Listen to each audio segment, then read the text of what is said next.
His hands shook as he pointed across the courtroom. A young clerk, barely more than a boy, his voice cracking under the weight of a secret too heavy to carry. And there, shackled but still defiant, sat Martin Durkin, the man who had gunned down an FBI agent and laughed about it. The room held its breath. Reporters' pens froze mid-sentence. Jurors' eyes widened. Because in that single moment, one trembling witness was about to shatter the lies of a killer and expose a truth that would change everything. But what he revealed next, no one was prepared to hear. On a chilly October evening in 1925, the quiet hum of Chicago was broken by the sound of footsteps echoing against wet cobblestone. An FBI agent, steady, determined, perhaps a little weary, trailed a fugitive through the narrow streets. That night, a single gunshot would not only take a man's life, but also ignite a story of betrayal, corruption, and loyalty tested to the breaking point. For what seemed at first to be a routine arrest would soon unravel into a tale far darker than anyone could have imagined. Edwin C. Shanahan, 35 years old, a rising star within the Bureau of Investigation, what would later become the FBI. Born in Illinois, he was a man of sharp discipline, tailored suits, and a quiet conviction that justice wasn't just a career. It was a calling. Chicago in 1925 was a city torn between two worlds. By day, the clatter of streetcars, the clinking of glass from speakeasies, and the perfume of roasted chestnuts from street vendors gave it the appearance of an industrial giant with endless opportunity. But at night, it was a city choking on smoke, alcohol, and fear. Prohibition had turned lawmen into targets, and gangsters into kings. Shanahan knew this city. He could feel the tension in the air as he walked its streets, the smell of whiskey seeping from hidden bars, the muffled jazz leaking out from behind boarded doors, and the ever-present knowledge that one wrong glance could cost him his life.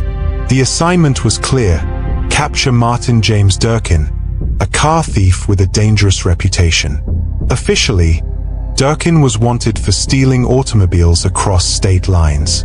Unofficially, whispers around Chicago called him reckless, a man who'd rather shoot than surrender. Shanahan had been tracking Durkin for weeks, and on October 11th, he finally spotted him, slipping into a friend's home on West 63rd Street.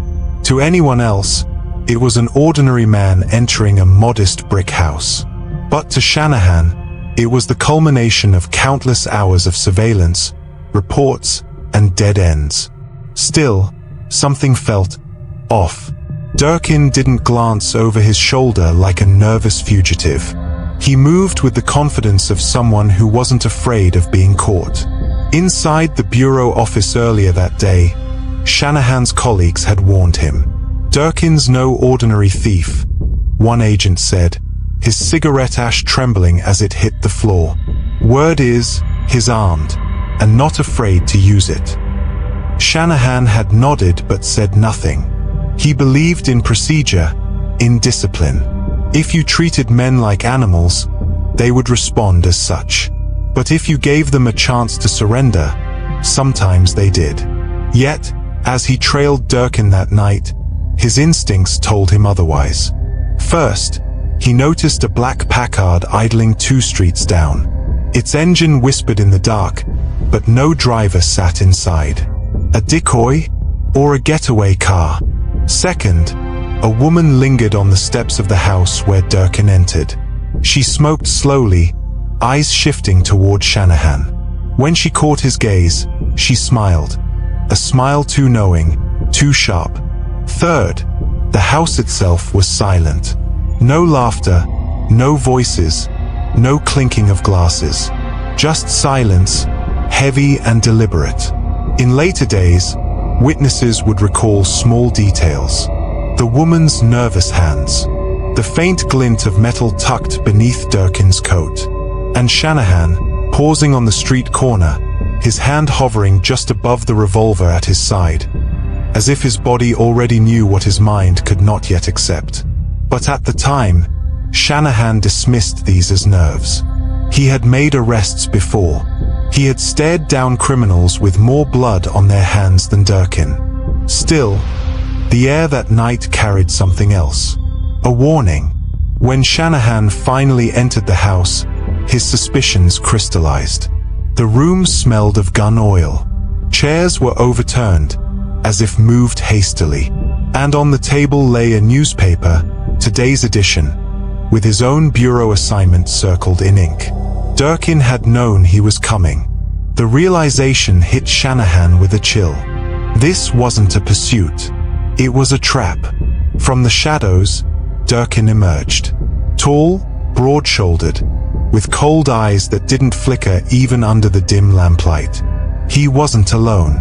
Behind him stood two men, their faces obscured but their pistols gleaming. Durkin smirked. "So, the great Edwin Shanahan finally arrives. I was wondering when you'd catch up." In that moment, Shanahan understood. Durkin wasn't just a thief.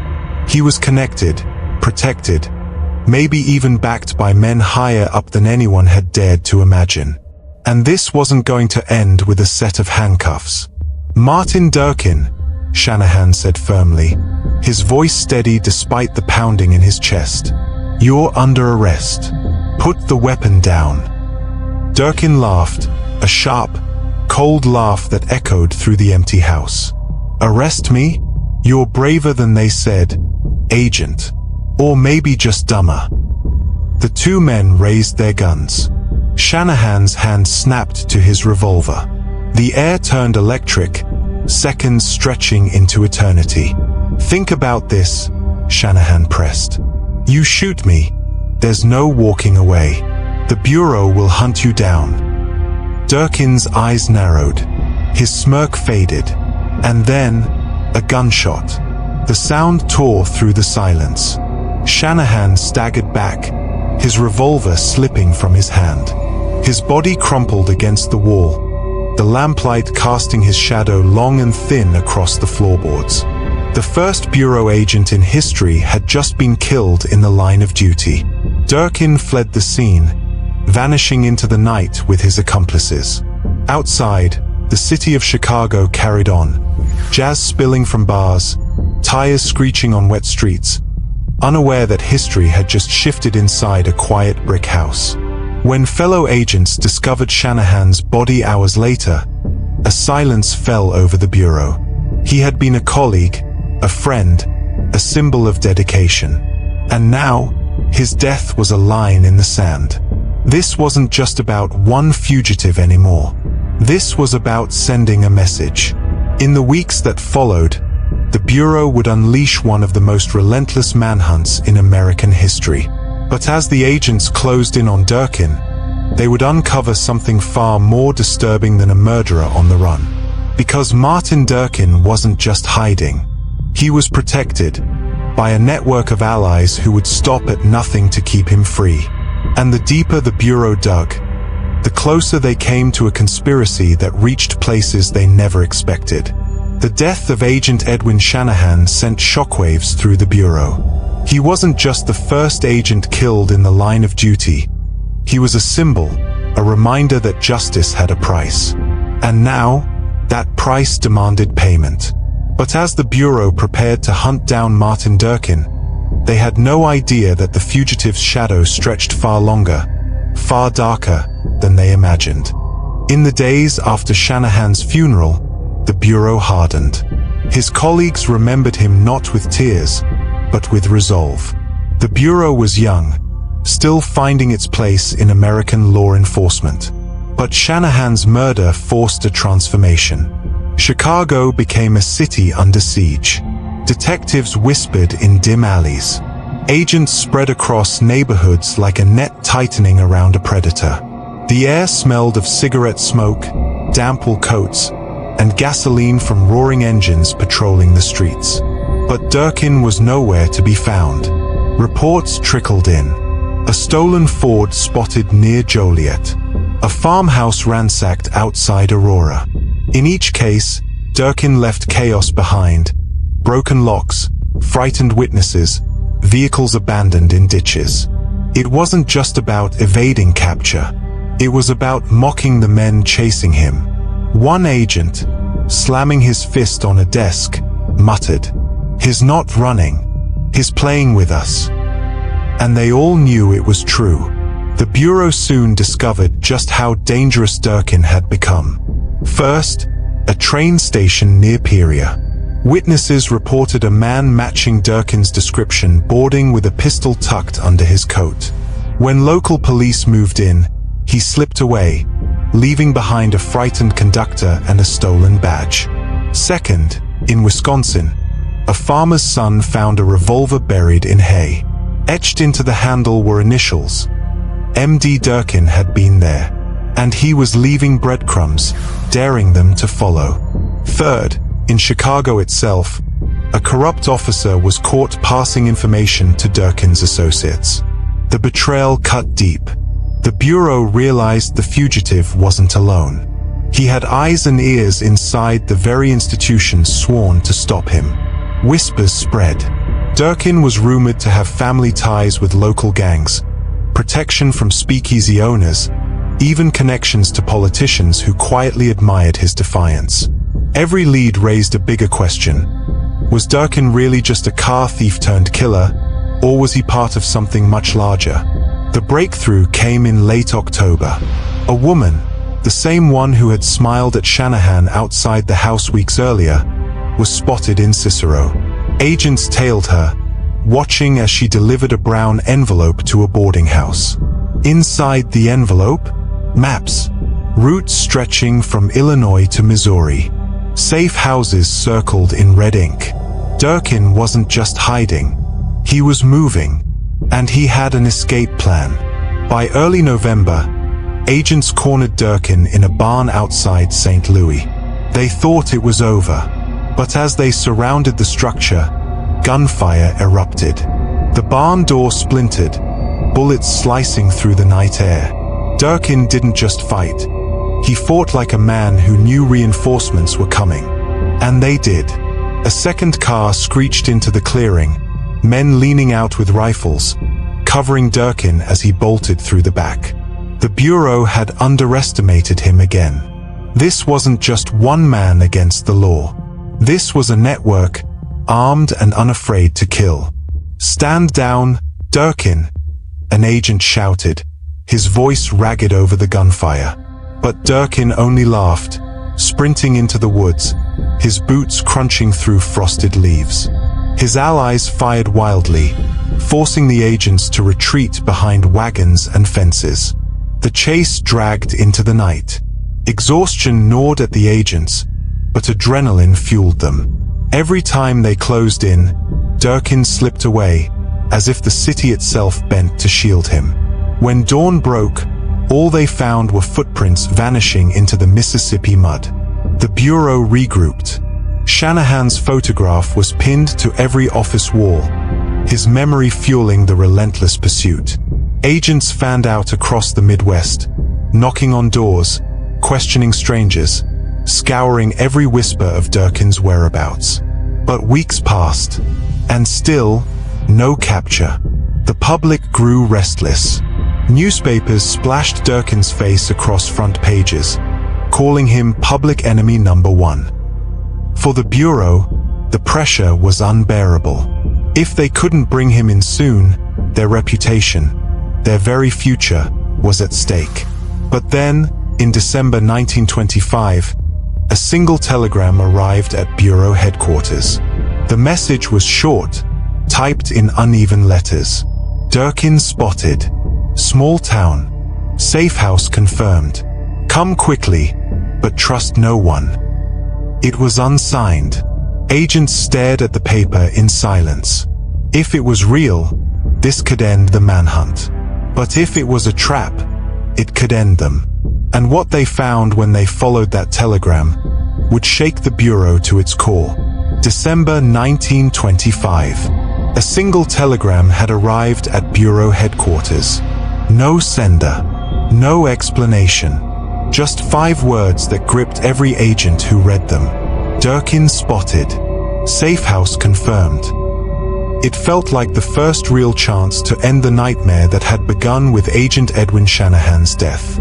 But if this telegram was a trap, the Bureau might be marching straight into another ambush. The safe house was located in Wheaton, Illinois, a sleepy town blanketed in fresh snow. By day, it was all the sights and sounds of small-town America. Horses stamping their hooves at hitching posts, the faint jingle of bells from shop doors, smoke rising gently from chimneys. But to the agents who slipped quietly into town under cover of night, it felt like enemy territory. Every shadow seemed to watch them. Every window curtain twitched like a signal. Durkin could be anywhere. When the agents finally reached the safe house, a two-story farmhouse on the edge of town, it looked ordinary. Too ordinary. No footprints disturbed the snow outside. No fire burned in the chimney. Yet as one agent pressed his ear to the wooden door, he froze. A faint click. Metal against metal. The unmistakable sound of a gun being cocked. The Bureau decided to surround the house. They positioned themselves at every corner, revolvers drawn, waiting for a sign. The silence stretched, heavy, suffocating. Then, a window shattered. A burst of gunfire sprayed the snow, sending agents scrambling for cover. From inside, a voice shouted, "You'll never take me alive." It was Durkin. First, he fired recklessly, forcing agents into the ditch along the road. Second, a woman was spotted at the upstairs window, her face pale, terrified. Was she a hostage? An accomplice? Nobody knew. Third, the farmhouse door burst open, and Durkin himself appeared, pistol in one hand, a sawed-off shotgun in the other. His eyes were wild, his grin defiant. One of the agents whispered as he reloaded behind the barn. He's too confident, too calm, like he knows something we don't. And the truth was, he did. In the chaos, one agent managed to crawl close enough to glimpse through a side window. What he saw made his blood run cold. On the farmhouse table lay documents, maps, coded letters, and envelopes stuffed with cash. Not just Durkin's handwriting, but signatures from men in law enforcement, even politicians. Durkin wasn't running alone. He was protected. And those documents could destroy reputations far beyond the Bureau. When agents finally stormed the front porch, Durkin didn't retreat. He charged. Gunfire lit up the night. Bullets tore through wood, snow spraying like sparks. One agent was hit in the shoulder, another grazed across the face. Durkin, somehow, fought his way past them, sprinting toward a waiting car that roared to life just as he leapt inside. But here was the twist. The driver wasn't one of his known associates. It was a police officer. Durkin's grin widened as the car screeched away, vanishing into the icy dark. The Bureau scrambled into their vehicles, headlights slicing across the snow as the chase began. Engines thundered, tires skidded, horns blared as the two cars tore down the frozen country roads. Inside his car, Durkin leaned out the window, firing shot after shot.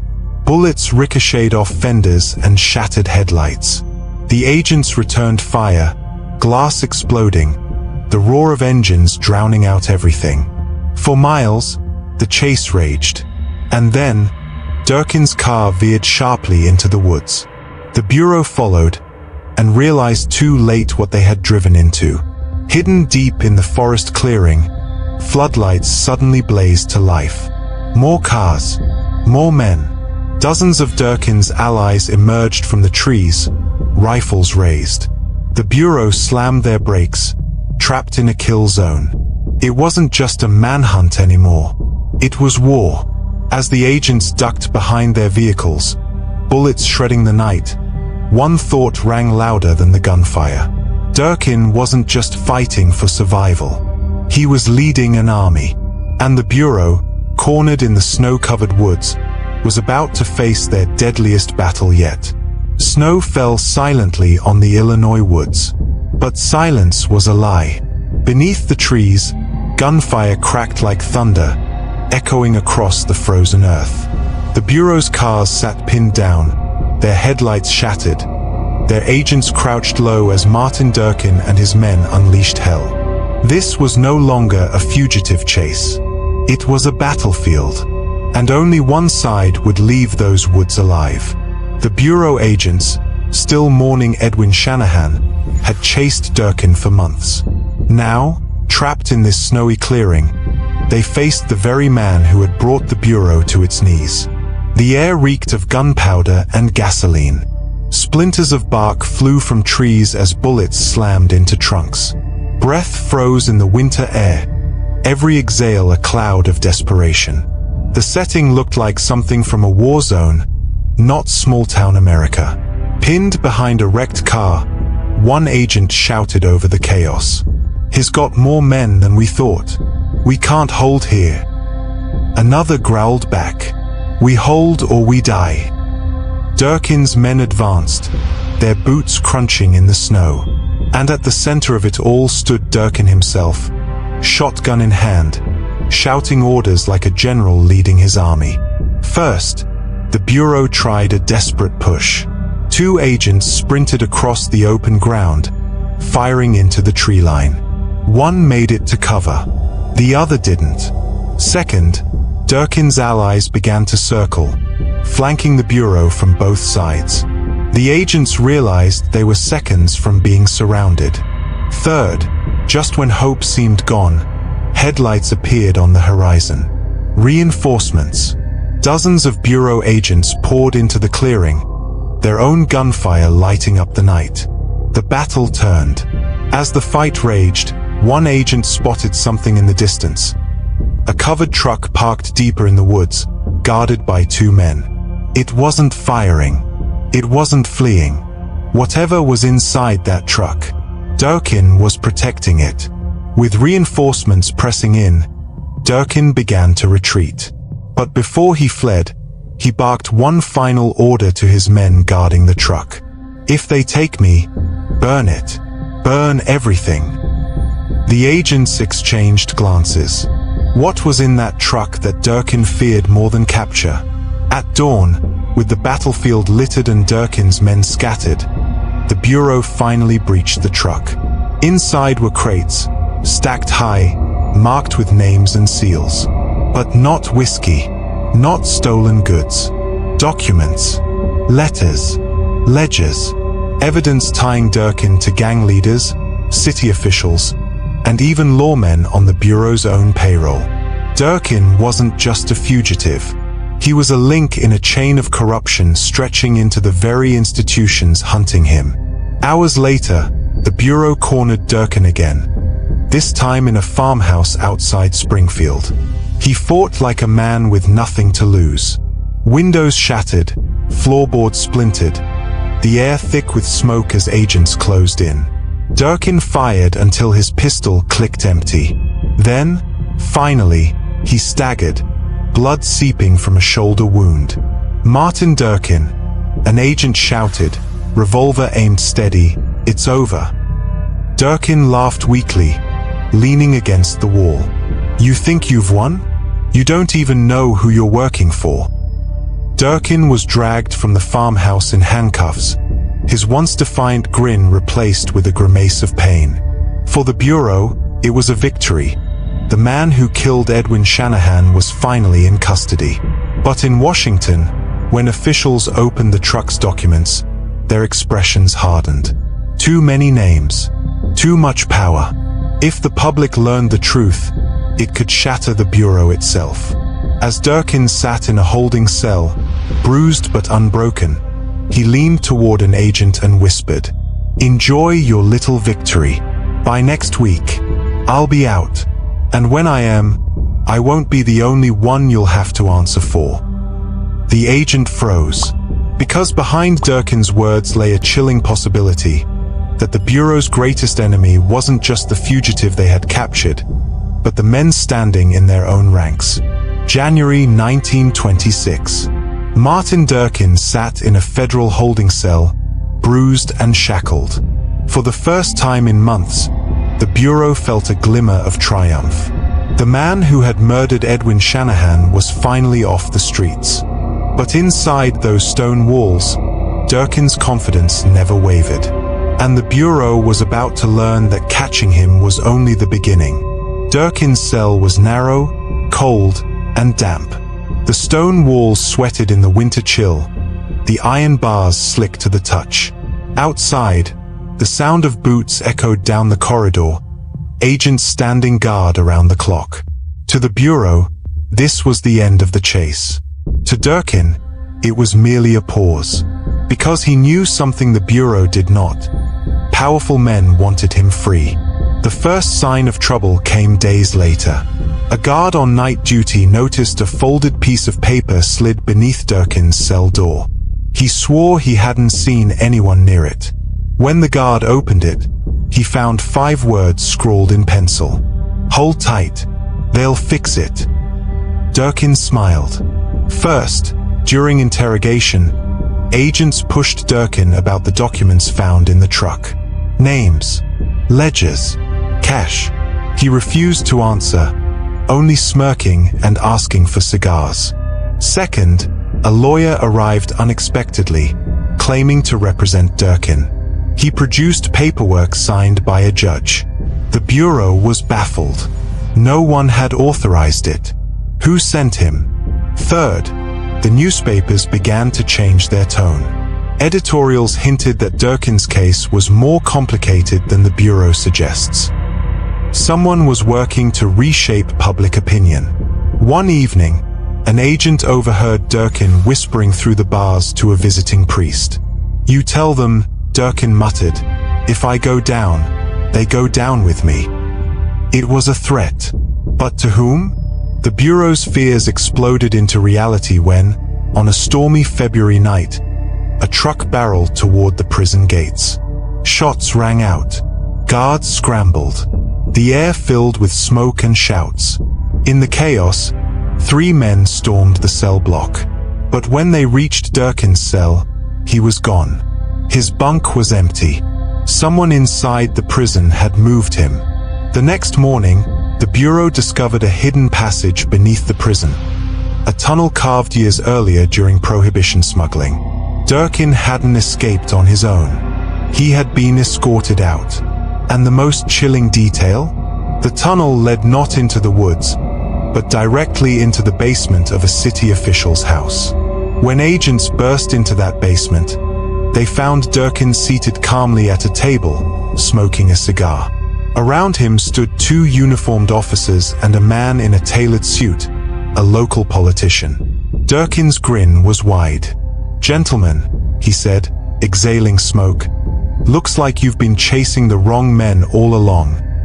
The standoff was tense. Agents raised their weapons. The officers hesitated. For a moment, it seemed the basement would erupt in bloodshed. But the politician raised his hand. "This isn't what you think," he said coldly. "And if you keep pushing, you'll bring down more than just Durkin." The Bureau took Durkin back into custody, but the message was clear. He wasn't just one man. He was a piece in a game stretching far beyond car theft and murder. In Washington, whispers grew louder. Names from the seized documents kept surfacing: senators, judges, businessmen. And with every whisper came the same chilling question. How high did this conspiracy go? That night, as Durkin sat shackled in his cell once more, he leaned toward an agent and whispered, "You think you've won again. But tomorrow morning, check the papers. You'll see who really runs this country." The agent said nothing, but hours later, the presses rolled, and a headline screamed across the front page. It wasn't about Durkin. It was about the Bureau. The morning after Martin Durkin warned the Bureau to check the papers, the front pages confirmed every agent's worst fear. Headlines screamed of Bureau misconduct, agent corruption, and government overreach. The fugitive's narrative had become the public's truth. It wasn't just Durkin on trial anymore. It was the Bureau itself. And as the story unfolded, it would test not only the resolve of America's young law enforcement, but also the integrity of every man sworn to protect it. By early 1926, Chicago was a cauldron of tension. The smoke of prohibition speakeasies filled the alleys. The clatter of typewriters in newspaper rooms fueled a war of words. And everywhere the Bureau went, suspicion followed them like a shadow. Inside Washington's courtrooms, marble columns rose high above men whose reputations hung by a thread. Reporters jotted every word, every stumble, every whisper.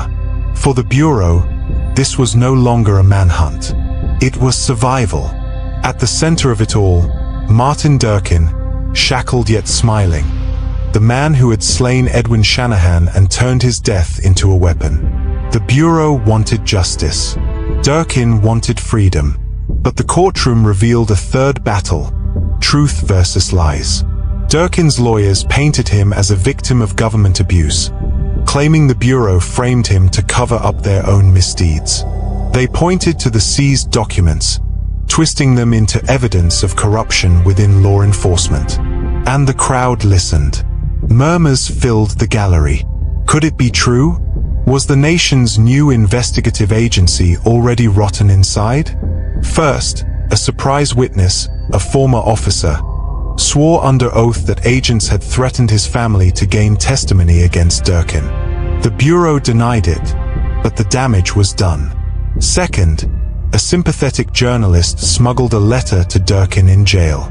The next day, the same phrases from that letter appeared in an editorial blasting the Bureau. Someone inside was leaking. Third, during cross-examination, Durkin leaned forward and declared, "If you put me in the chair, half the men in this city go with me." The courtroom erupted in gasps.